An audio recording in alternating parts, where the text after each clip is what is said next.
Hello, my name is Mark Hurley. I'm an environmental educator with Lake County Forest Preserve. We're going to show you how to properly plant a tree. I have one of my coworkers here, Matt. I'd like to introduce him next. Hi, my name is Matt Ueltzen. I'm a restoration ecologist here with the district. So we're at the Van Patten Woods today, and we're going to be planting this beautiful bur oak tree that we have here. And one of the first things you want to consider when you're planting a tree is understanding the location that you're planting and the tree that you're interested in installing at the site. So you need to consider things like the location and how close you are to your house and your foundation, how close you are to the driveway or sidewalks or things that might be impacted by the tree as it grows. You also want to consider the mature height of the tree and how big it's going to be when it eventually matures. We've all seen examples of people planting trees too close to their house, and it just disrupts the aesthetics of the front of their property by planting it too close. So not only do we want to look at location, but also things like how much sun and shade there are at the site. Certain trees and plants do great in shade. Some do better in full sunlight. Likewise, there's different gradients of wetness that trees and plants prefer. So matching the right plant to the location that you're interested in is a key thing here. Before you even dig a hole, though, I would say the first step is once you identify that location is getting the utilities located. It's a free service both in Illinois and Wisconsin that you can have a utility locate company come out and make sure that there are no public utilities in that area.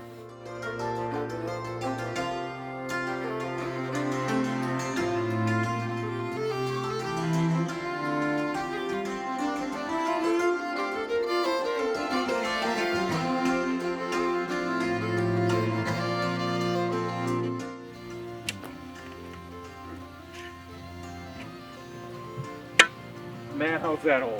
That's perfect. You want to dig your hole about twice the diameter of the tree that you're planting and the depth of the container that the plant is growing in. The next step will be removing the container that the plant's growing in. So if it's in a pot, you just need to remove the pot. If it's in a grow bag like this, we need to remove the grow bag. And then other possibilities could be if it's a ball and burlap tree, depending on where you're getting it from. It's going to have wire mesh and burlap material around it. You want to try to remove as much of that as possible. So I can demonstrate showing how to remove the tree bag here.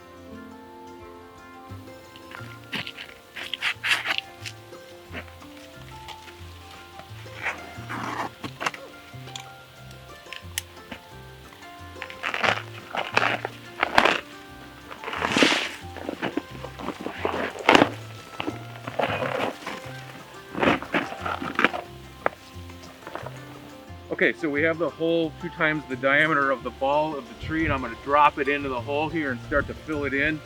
And Matt will go over a few particulars to watch when you're actually doing that practice. I'm going to drop it in like so, and just bare hand get some soil, kind of get rid of the clumps, get it around the edge there. What do you think, Matt? Looks good. You want to try to make sure that you get the trunk as straight as possible, and you want the root flare, or the first root that's coming off the top of this, to be at the level of the ground surface.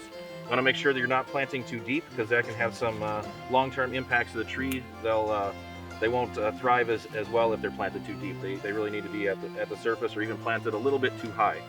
So don't dig your hole too deep, and it'll help make for a healthier tree. You think I should be staking this thing at all?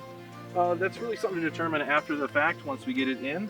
Smaller trees like this that are only about 5-6 feet tall probably don't need it. It really comes into effect when you have a larger tree that you'd be planting. And then what about like deer proofing it or rabbit proofing it or anything like that we should do? Yeah, if you're in an area where you have a lot of deer pressure and a larger deer population, you may want to consider putting a fencing around it for the short term. You probably want to leave that up for a couple of years just to make sure that the deer don't impact it. And really, deer are impact these in a couple different ways. They either eat the leaves and the twigs, or sometimes the bucks will rub the trunks of them and scrape off the bark. So if you have a small fence you can put around it, that usually protects them well enough. So this is typically an example of how we would fence a tree for deer protection. You can see it's not a really heavy-duty fence. It's just something to keep the deer from getting to the trunk and eating the leaves and the twigs. So it's only about a 5-foot fence and light-duty fencing and light-duty posts. What about like Some people put wood chips around the base. What do you think of that? Yep, mulching Practice. is very important. It helps for keep the soil moist and helps the tree. It also keeps some of the weed pressure down by having that extra layer of mulch and wood chips on top of it.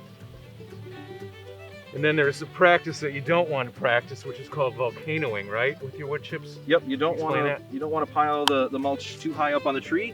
In fact, you want to spread the mulch out about as far as the drip line or the widest branches. So this tree is about 4 or 5 feet wide. You want to make a mulch ring that's about 4 to 5 feet wide, and then about 3 to 4 inches in depth would be perfect.